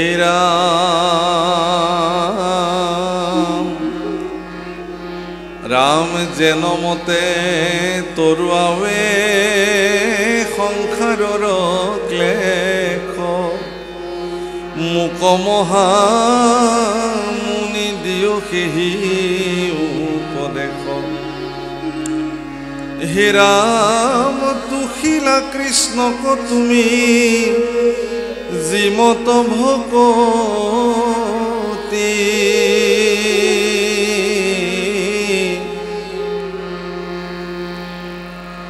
আমাক শিখায়ো তাক সমস্তে সম্প্ৰতি হে ৰাম যেন বসুদেৱ হেন পুছিলা হৰিষি হৰিস্মৰি প্ৰীতি ভৈলা আতি দেৱৰিষি হে ৰাম পুলকিত তনু মনে মিলি লয়াল হাদ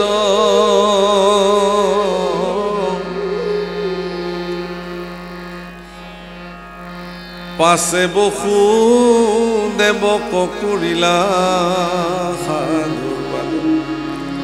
ইমান সমৃদ্ধি দ্বাৰিকাৰ সমৃদ্ধি ধন সম্পত্তি ঐশ্বৰ্য বিভূতি পুত্ৰ দ্বাৰিকাধীশ সেইবিলাকত ভোগ বিলাসী মত্ত হৈ থাকিব পাৰিলেহেঁতেন কিন্তু বসুদেৱৰ ইচ্ছা নাই কেলে বসুদেৱে জানে যে এইবিলাকৰ প্ৰয়োজন নাই প্ৰয়োজন কি আমাৰ গোৱালপৰীয়া ভাষাত প্ৰতিভা পাণ্ডে খুব ধুনীয়াকৈ গাইছে একবাৰ হৰি বলো মন ৰসনা মানৱ দেহেৰ গৈৰব কৈৰনা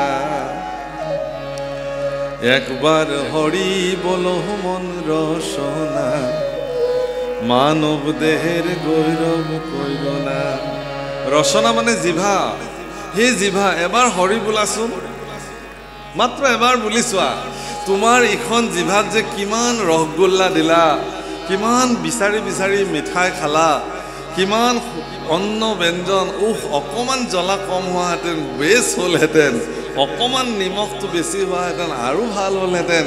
এনেকৈ জুখি জুখি জিভাখনক এনেকুৱাকৈ লাই দিলোঁ। এটা সময়ত ডাক্তৰে ক'লে আপুনি আজিৰ পৰা আমুক আমুক আমুক আমুক নাখাব দেই, খালেই আপোনাৰ দিগদাৰ আছে। হে ভগৱান, কি পাল্লাত পৰিলোঁ। সেই জিভা তই ইমান সোৱাদ সোৱাদ বুলি এইবোৰ খালি, এতিয়া খা, তই ইচ্ছা কৰিলেও তোক মই দিব নোৱাৰোঁ। খুব মনটো মাৰি পেলাই কয় আৰু মোৰ চাহত চেনি নিদিব, হ'ব দিয়ক গোল্লাটো থাকক দিয়ক, চেপি পেলাই হ'লেও খাম আৰু। তাৰমানে কি ইমান মন যায়। আগতে নিয়ন্ত্ৰণেই নকৰিলোঁ জিভাত, এতিয়াতো একদম পূৰা বৰ্ডাৰ পাৰ হৈ গ'ল বোলে। যে বৰ্ডাৰ পাৰ হৈ গ'ল আনচিকিউৰ্ড ফিল কৰিলে, নিৰাপত্তাহীন জীৱন। সেইকাৰণে কৈছে মানৱ দেহা মাটিৰ ভাণ্ড, ভাঙিলে হবে খন্দর খন্দ। মানব দেহা মাটির ভাণ্ড, ভাঙিলে হবে খন্দর খন্দ। ভাঙলে দেহা জোড়া মিলবে না,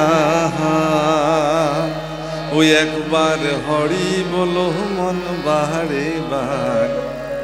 বেলা ডুবিলে হবে রে অন্ধকার, বেলা ডুবিলে হবে রে রাত্রি। সঙ্গে নাই তোর সঙ্গের সাথী, বেলা ডুবিলে হবে রে রাত্রি। সঙ্গে নাই তোর সঙ্গের সাথী, সঙ্গের সাথী কেউ তোর হবে না। ওই একবার হরি বলো মন রসনা, মানব দেহের গৈরব গৈরহ না। এই মানৱ দেহা মাটিৰ ভাণ্ড প্ৰভুসকল, ভাঙি গ'লে গ'ল। ইমান ধুনীয়াকৈ ঘৰটো সাজিলোঁ, গোটেই জীৱন কষ্ট কৰি উপাৰ্জন কৰি মিস্ত্ৰীক তাগিদা দি দি একদম মেচিয়ৰ্ড চেগুন কাঠৰ পালেং বনালোঁ, গাত দি পাৰিলোঁ, ৰজাৰ নিচিনা টোপনি যাওঁ। এদিন সিখন বিচনাতে টোপনি শেষ হৈ গ'ল, চিৰনিদ্ৰা, নিশ্বাস বন্ধ হৈ গ'ল। মিস্ত্ৰীক গালি পাৰিছিলোঁ, সাৱধান বিচনা যাতে কেৰ কেৰ মেৰ মেৰ নকৰে, মই শুম তাতে, মই থকালৈকে ভালে থাকিব লাগিব। বিচনা যেনে বিচনা প্ৰভু তেনেকেই থাকিল, শৰীৰটোহে ভাঙিল তাতে, চিৰদিনৰ কাৰণে গ'ল। এতিয়া সকলোৱে হায়ৈ বিয়ৈকে কান্দিছে, মোৰ মানুহজনীও কান্দিছে বাগৰি বাগৰি। কান্দিব আই ঐ, মানুহজনে বৰ কষ্টকৈ ঘৰটো সাজিছিলে। এই আই কান্দিব নালাগে আৰু, এইটো দেহত একো নাই, এতিয়া বাহিৰলৈ লৈ আহক। বৰ কষ্টকৈ মানুহজনে ঘৰটো সাজিছিলে, অকণমান থাকিবলৈ দিয়ক। নাই নাই, ঘৰটো নষ্ট হৈ যাব, সোনকালে বাহিৰলৈ আনিব লাগে। বাৰাণ্ডাটো থ'বলৈ নিদিয়ে, চোতাললৈ ডাইৰেক্ট। আৰু বেছি সময় চোতালতো থ'বলৈ নিদিয়ে, সোনকালে নি লেঠাটো শেষ কৰিব লাগে। কি আছে তেতিয়াহ'লে? এবাৰ যদি এই শৰীৰটো ভাঙি গ'ল, মোৰ ঈশ্বৰ, মোৰ পৰম পুৰুষ প্ৰভু ভগৱান আত্মাস্বৰূপে ইয়াত বিদ্যমান হৈ আছে কাৰণেহে ইমান ধুনীয়াকৈ কথা কৈ আছোঁ। যিদিনাখনে বোলে মই আৰু যাওঁ, তোমাৰ তাত মই নাথাকোঁ, সেইদিনাখনৰ পৰা আৰু একোৱেই নাই, চব শূন্য হৈ গ'ল। সেইকাৰণে কৈছে একবাৰ হৰি বলো মন বাহাৰে বাহাৰ, বেলা ডুবিলে হবে ৰে অন্ধকাৰ। মোৰ জীৱনৰ সূৰ্য, উদিত সূৰ্য যিদিনাখন অস্তাচলত বিলীন হ'বলৈ গ'ল, সেইদিনাখন আৰু একো নাই, সেইদিনাখন একো নাই। কি বুলি কৈছে? বেলা ডুবিলে হবে রে রাত্রি, সঙ্গে নাই তোর সঙ্গের সাথী। তোমাৰ সংগ আৰু কোনেও নিদিয়ে। বাৰাণ্ডাতে তিনমূৰীয়া হৈ বহি থাকিব লাগিব। ল'ৰা বোৱাৰীক কিবা কথা সুধিলেও অল্পতে উত্তৰ দিব। শাস্ত্ৰত লিখিছে, মই কোৱা নাই, তৃতীয় স্কন্ধ। আৰু খাবলৈ দিও ক'ব কি যে বুঢ়া খা আৰু সোনকালে মৰ, কি কৰিবলৈনো আছে জগতত, কি কাম আছে? এয়া তৃতীয় স্কন্ধৰ কথা প্ৰভুসকল। বেলা ডুবিলে হবের রাত্রি, সঙ্গে নাই তোর সঙ্গের সাথী, সঙ্গের সাথী কেউ তোর হবে না। একবার হরি বলো মন রসনা, মানব দেহের গৌরব গৌর না। আপুনি মানৱ দেহাটোক লৈ গৌৰৱ কৰিব নালাগে। মানৱ জন্মটোক লৈ গৌৰৱ কৰক, দেহাটোক লৈ নহয়। আপুনি যে মনুষ্য জন্ম আপুনি প্ৰাপ্ত হৈছে সেইটোক লৈ গৌৰৱান্বিত কৰক যে হে ভগৱান, তুমি যে মোক গৰু কুকুৰ শিয়াল গছ গছনি নকৰি পেলাই মনুষ্য জন্ম দিছা, মোৰ ধন্য হ'ল জীৱন। ভাগৱতৰ একদম দ্বাদশ স্কন্ধৰ শেষৰ ফালে লিখিছে, কলিযুগ, ভাৰতবৰ্ষ, নৰতনু আৰু হৰিনাম, এই চাৰিৰ সংযোগ যদি কাৰোবাৰ জীৱনত প্ৰাপ্তি হ'ল, তেওঁৰ জীৱন ধন্য হৈ গ'ল। আৰু আমাৰতো হৈছে, আমিবিলাকে কলি যুগত জন্ম কৰিছোঁ। যদ্যপি কলি দুখৰ নিধি, তাতে আছে মহাগুণ। কি গুণ? অল্পকালে ঈশ্বৰ স্মৰণ কৰিলে মুক্ত হ'ব পাৰে, কলিৰ গুণ। বাকী চাৰি যুগৰ ভিতৰত শ্ৰেষ্ঠ কলিযুগ, এইকাৰণে প্ৰশংসে কলিগ জ্ঞানী সমাজে। আৰু ভাৰতবৰ্ষ পুণ্যভূমি তপভূমি, ভাৰতবৰ্ষ, এই ভাৰতবৰ্ষতে ভগৱানে বাৰে বাৰে বাৰে বাৰে অৱতাৰ লয়। কি বুলি লিখিছে? ধন্য ধন্য কলি কাল, ধন্য নৰতনু ভাল, ধন্য ধন্য ভাৰত বৰিষে,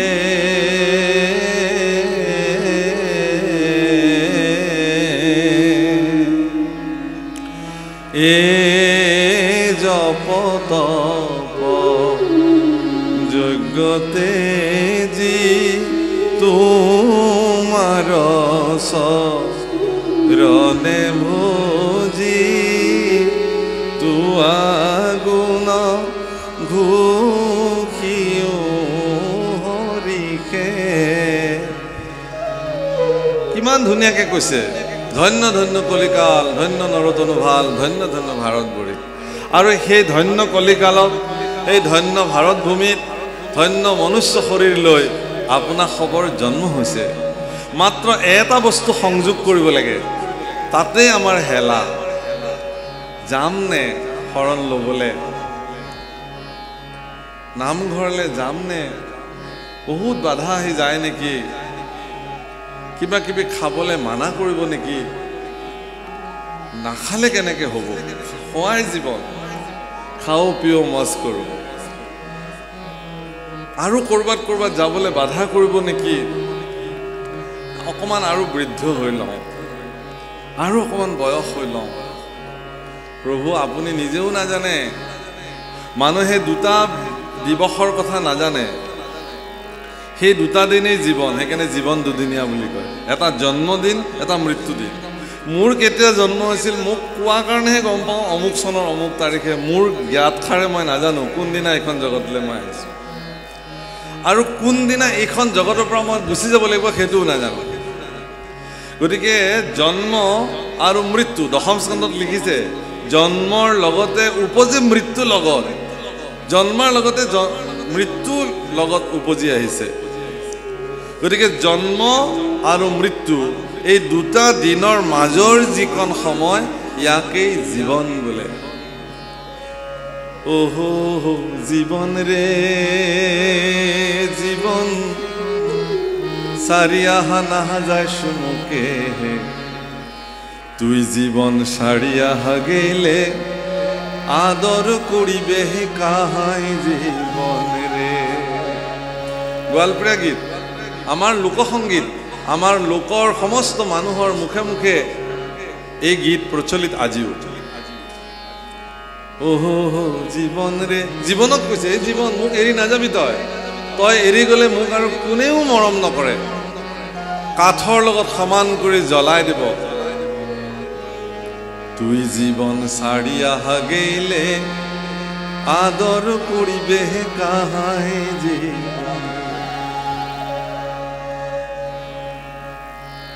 টকা পইচা ধন সম্পত্তি ইয়াতে পৰি ৰ'ব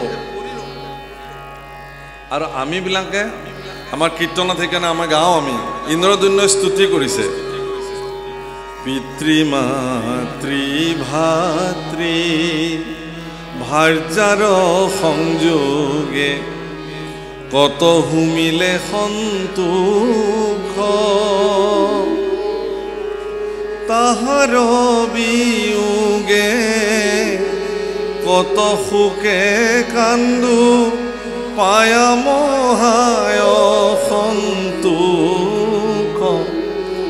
ও হৰি প্ৰভু জগন্নাথ নিস্তাৰ কৰা দাৰুণ সংসাৰ হে জগন্নাথ হে জগতৰ নাথ মোক দাৰুণ সংসাৰৰ পৰা তুমি নিস্তাৰ কৰা কাৰণ ইয়াত সংযোগ হ'লে মোৰ ভাল লাগে বিয়োগ হ'লে মোৰ বেয়া লাগে যিমান প্ৰাপ্তি হৈ থাকে সিমানেই ভাল লাগে প্ৰভু কল ইয়াত যে সহস্ৰ সহস্ৰ বন্তি জ্বলাইছে ইমান কোঢ়াল আপোনালোকে শুনিছে নহয় কোঢ়ালৰ কাৰণে ইয়াত ভাগৱত ভালকৈ শুনিব পৰা নাই মানুহে এই কোঢ়ালটো কিহৰ কাৰণে হৈছে কওকচোন হা কোঢ়ালটো এই কাৰণেই হৈছে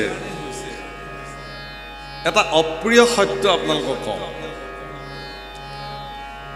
সেই স্থানত জ্বলোৱা প্ৰত্যেক গছি চাকি একোজন ব্যক্তিৰ কিছুমান অভাৱৰ আবেদনৰ জ্বলন্ত সাক্ষী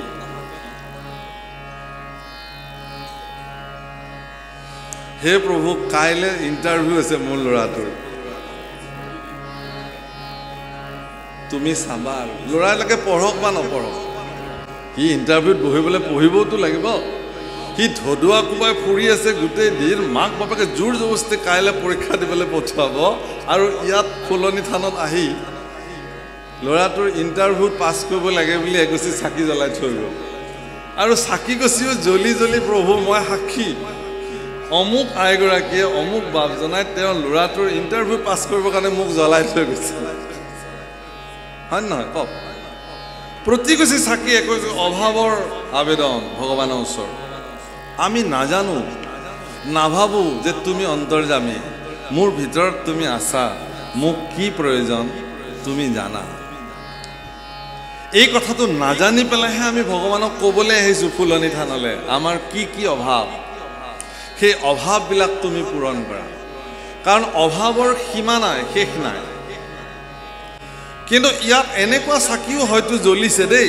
মই নকওঁ নাই বুলি এনেকুৱা কেইগছিমান চাকি ইয়াত জ্বলিব পাৰে জ্বলিছে যে হে ভগৱান আজিৰ তাৰিখলৈকে তুমি মোক যিমান দিছা মোৰ প্ৰয়োজনতকৈ তুমি মোক বেছিকৈ দিছা তাৰ কাৰণে মই তোমাৰ ওচৰত কৃতজ্ঞতা জনাবৰ কাৰণে এই ভকতি প্ৰদীপ গছি তোমাৰ চৰণত প্ৰজ্বলিত কৰি দিবি দি এই মহা ফুলনি থানৰ মহা গুৰু আসনৰ দিব্য গুৰু আসনৰ সন্মুখত মই মোক সমৰ্পিত কৰিলোঁ তোমাৰ চৰণ এনেকুৱা চাকি কিমান গছি জ্বলিছে বুলি আপোনালোকে ভাবে আচলতে এনেকুৱা চাকিহে নামঘৰত মন্দিৰত মঠত পীঠত জ্বলিব লাগে প্ৰাৰ্থনা যদি কৰিবই খুজিছে ভগৱানৰ পৰা যদি কিবা বিচাৰিবই খুজিছে তেতিয়াহ'লে বিচাৰক কি বুলি সৰ্বে ভৱন্তু সুখিনঃ সৰ্বে সন্তু নিৰাময়া সৰ্বে ভদ্ৰাণি পশ্যন্তু মা কশ্চিৎ দুঃখ ভাগ ভবেৎ ওম শান্তি শান্তি শান্তি হে ভগৱান তুমি সকলোৰে মংগল কৰি দিয়া সৰ্বে ভৱন্তু সুখিনঃ সকলোৱে সুখেৰে থাকক আনন্দৰে থাকক সকলো নিৰোগী হৈ থাকক সকলোৱে সকলৰ ভাল দেখক বাস ইমানখিনি প্ৰাৰ্থনা তাত কিন্তু আপোনাৰ ব্যক্তিগত আবেদন অলপো নাই বাপসকল আইসকল যিজন ব্যক্তিয়ে আনৰ কাৰণে ভগৱানৰ ওচৰত প্ৰাৰ্থনা কৰিব পাৰে সেইজন ব্যক্তিক ভগৱানে কি কৃপা নকৰিব বুলি ভাবে নেকি? যিজনে কেৱল নিজৰ স্বাৰ্থৰ কাৰণে ভগৱানৰ ওচৰত আহে তেনেকুৱা স্বাৰ্থযুক্ত আবেদন ভগৱানে স্বীকাৰ নকৰিবও পাৰে। তৃতীয় স্কন্ধত ভক্তি যোগ বুলি এটি অধ্যায় ভগৱান কপিলে মাতৃ দেৱহূতিৰ আগত ভক্তি যোগৰ বৰ্ণন কৰিছে। তাত ভক্তিক দুই প্ৰকাৰে বিভাজিত কৰিছে, সগুণ ভকতি আৰু নিৰ্গুণ ভকতি। সগুণ ভকতিক মুখ্যতঃ তিনি প্ৰকাৰে ভাগ কৰিছে, তামসিক ভকতি, ৰাজসিক ভকতি আৰু সাত্বিক ভকতি। ইয়াৰে আচৰিত লাগে তামসিক ভক্তি সম্পৰ্কে পঢ়িলে।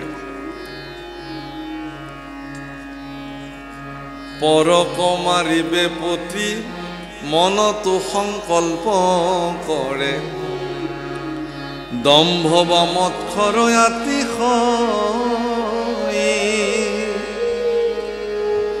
ঐ তিনি প্ৰকাৰে ভক্তি কৰিলে সাত্বিক বুলি নিষ্ঠে মই কহিলো। ক্ৰোধ ভেদত তিনিতে আছে, ক্ষমা কৰিব। ই তিনি প্ৰকাৰে মানে ভক্তি ক্ৰোধ ভেদত তিনিতে আছে। কেনেকুৱা?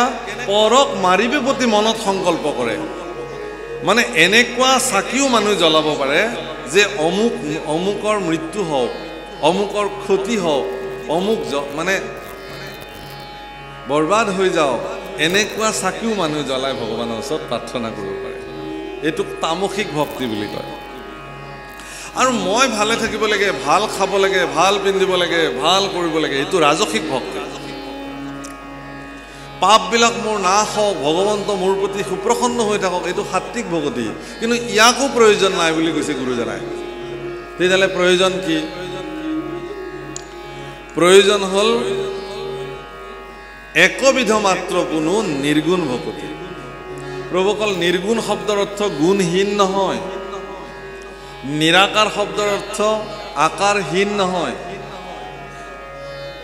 নিৰাকাৰ মানে সকলো আকাৰ য'ৰ পৰা উৎপত্তি হৈছে সেই উৎসটোকে নিৰাকাৰ বোলে। সেইকাৰণে আমাৰ ভগৱান আকাৰহীন নহয়, আমাৰ ভগৱানৰ স্বৰূপ আছে। বেলেগ কোনোবা ধৰ্মৰ ভগৱানবিলাকক আকাৰহীন বুলি কৈ আমাৰ ভগৱানৰ লগত মিলাবলৈ আহে, নিমিলে। কিন্তু আমাৰ ভগৱানৰ আকাৰ আছে। মহাপুৰুষ শংকৰদেৱ গুৰুজনাই কীৰ্তনৰ ধ্যান বৰ্ণনৰ দ্বিতীয় কীৰ্তনত ভগৱানৰ সম্পূৰ্ণ উপাস্য মূৰ্তি মন্ত্ৰময়ভাৱে বাণীময়ভাৱে নিৰ্মাণ কৰিছে, চৰণৰ পৰা শিৰলৈকে বৰ্ণন কৰিছে। আৰু কীৰ্তনৰ প্ৰাৰম্ভণিতে কি বুলি কৈছে? তজু নাভি কমলত ব্ৰহ্মা ভৈলা জাত যুগে যুগে অৱতাৰ ধৰা অসংখ্যা। তাৰমানে তোমাৰ নাভি আছে, তজু পাদ দোকে গংগা ভৈলা উতপতি তোমাৰ চৰণ যুগল আছে, শংখ চক্ৰ গদা পদ্ম কৰত তোমাৰ হাতো আছে। মানে ভগৱানৰ এটা মূৰ্তি আছে। সেই মূৰ্তিটোক কোনোবাই দাৰুময় কৰি পূজা কৰিব পাৰে, মানে কাঠেৰে নিৰ্মাণ কৰিব পাৰে, যেনে জগন্নাথত আছে।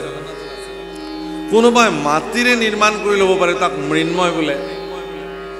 কোনোবাই আঁকি ল'ব পাৰে ছবিৰে, সেইটো চিন্ময় হ'ব। কোনোবাই সোণেৰে আঁকি ল'ব পাৰে, সেইটো বনাই ল'ব পাৰে, স্বৰ্ণময় হ'ব। আৰু কোনোবাই মনত শুদ্ধ মন্ত্ৰৰ দ্বাৰা ভগৱানক ৰূপ চিন্তা কৰিব পাৰে, তাক মন্ত্ৰময় মূৰ্তি বা বাণীময় মূৰ্তি বোলে, মানস মূৰ্তি। মুঠতে মূৰ্তিৰ উপাসনা আমাৰ ধৰ্ম ব্যৱস্থাত আছে, মাত্ৰ ভিন্ন ব্যৱস্থাত ভিন্ন ধৰণে ভগৱানৰ মূৰ্তিক মানুহে উপাসনা। গতিকে আমি ভগৱানক বাংময় মূৰ্তি, ঈশ্বৰৰ মানস মূৰ্তি হৃদয়ত আমি ধ্যান কৰোঁ। মহাপুৰুষে এইটো আমাক ব্যৱস্থা দিছে। এতিয়া যিটো মানে অলপ চোকা ছাত্ৰ, তাক মাষ্টৰে আকাৰ ইংগিত দিলেও বুজি পায়, কিন্তু একেবাৰে কম বুজা ছাত্ৰজনক অকল আকাৰ ইংগিত এনেকৈ বুজি নাপায়, অলপ ভালকৈ দেখুৱাব লগা হয়। গতিকে ভগৱানৰ মূৰ্তিটোক হৃদয়ত উপস্থাপন কৰিবৰ কাৰণে কোনোবাই কাঠেৰে, কোনোবাই শিলেৰে, কোনোবাই সোণেৰে, কোনোবাই মাটিৰে নিৰ্মাণ কৰিব পাৰে। মূৰ্তিক নাচায় মানুহে, মূৰ্তিৰ ভিতৰত থকা চৈতন্য স্বৰূপক মানুহে দৰ্শন কৰে। সেইকাৰণে দেখা আৰু চোৱাৰ মাজত পাৰ্থক্য আছে। দেখাটোক দৰ্শন কৰা বুলি কয়। আমি তীৰ্থ দৰ্শন কৰিবলৈ যাওঁ, তীৰ্থ চাবলৈ নাযাওঁ। তীৰ্থত থকা ভগৱানৰ স্বৰূপক আমি দৰ্শন কৰোঁ মননশীল দৃষ্টিৰে, জ্ঞানৰ দৃষ্টিৰে। আজি এইখন কাঠৰ নিৰ্মিত গুৰু আসনতে সাক্ষাৎ ভগৱান বিদ্যমান হৈ আছে বুলি মানস দৃষ্টিৰে দৰ্শন কৰিছোঁ।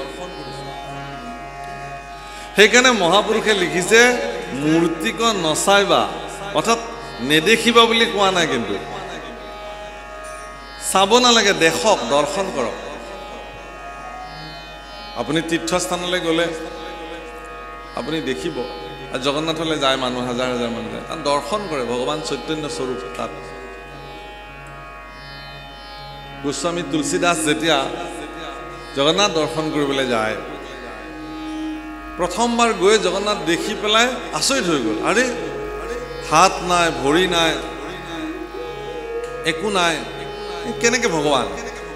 আহি শুই থাকিলে, স্বপ্নতে ভগৱান শ্ৰীনাৰায়ণে তেওঁক দৰ্শন দিলে। বোলে তুমিয়েতো চৌপাত লিখিছা, গোস্বামী তুলসীদাসৰ যিখন কালজয়ী গ্ৰন্থ ৰামচৰিত মানস, তাত মানে পাৰমাৰ্থিক দৃষ্টিৰে তেওঁ শ্লোক এভাগ লিখি তাত ভগৱানৰ বৰ্ণনা কৰিছে যে তোমাৰ চৰণ নহ'লেও সমগ্ৰ বিশ্ব ব্ৰহ্মাণ্ডত তোমাৰ গতি নিৰ্ধাৰিত হৈ আছে। তোমাৰ হাত নাথাকিলেও তোমাৰ কৃপা হস্ত সমস্ত জীৱৰ ক্ষীৰতে বিদ্যমান হৈ আছে। গতিকে তুমি হয় চৌপাইটো কাটি দিয়া, নহয় মোক তুমি মান্যতা দিয়া। তাৰপিছত আহি পেলাই দৰ্শন কৰিছে। হে প্ৰভুসকল, পৃথিৱীত ভাৱনাটো আটাইতকৈ গুৰুত্বপূৰ্ণ বস্তু। ভাৱনাপূৰ্বক ভগৱানক আপুনি কৃত্ৰিমভাৱে বুজিব নোৱাৰে কেতিয়াও। মানুহক দেখুৱাকৈ ভগৱানক বুজিব নোৱাৰে, অন্তঃকৰণে ভাৱনাৰে। সেইকাৰণে ভকতৰ আন এটা নাম হ'ল ভাৱক। ভগৱন্ত ভুজিয়া পৰম গতি পাৱে ভাৱ পভাই ভজু ভগৱন্ত ভক্তি ভাৱে। ভগৱন্ত সেই ভাৱক ভাই, ভকতসকলক ভাৱক বুলি কৈছে। আপোনালোকৰ ভিতৰত ভাৱনা জাগৃত হয় কাৰণে আপোনালোক ভাৱক। যদি ভাৱনাই জাগৃত নহয়, কেৱল চঞ্চল মনৰ দ্বাৰা কেতিয়াও ভগৱানক বুজিব নোৱাৰে। ভাৱনাৰ দ্বাৰাহে ভগৱানক, ভাৱনাপূৰ্বক। সেইকাৰণে ভাৱনাক জাগৃত কৰিবৰ কাৰণে মহাপুৰুষে ভাওনাৰ সৃষ্টি কৰিছিল। আমাৰ গাঁৱৰে ল'ৰা, আমুকৰ ল'ৰা, কিন্তু ভাওনাত যেতিয়া কৃষ্ণ হৈ ওলালে তেতিয়া আৰু আমুকৰ ল'ৰা বুলি নাচায়, সাক্ষাৎ ভগৱান বুলি সেৱা কৰে। ভাৱনাৰ উত্তৰত আজি সেই একেই ভাৱনাৰে সাক্ষাৎ ঈশ্বৰ গণ্য কৰি দেৱৰ্ষি নাৰদক বসুদেৱে সুধিছে যে তুমি মোক উপায় দিয়া, তুমি মোক উপদেশ দিয়া হে গুৰুদেৱ। গুৰু বুলি মান্যতা কৰিছে যে মই এই জাগতিক জগতৰ পৰা কেনেকৈ মুক্ত হৈ যাম।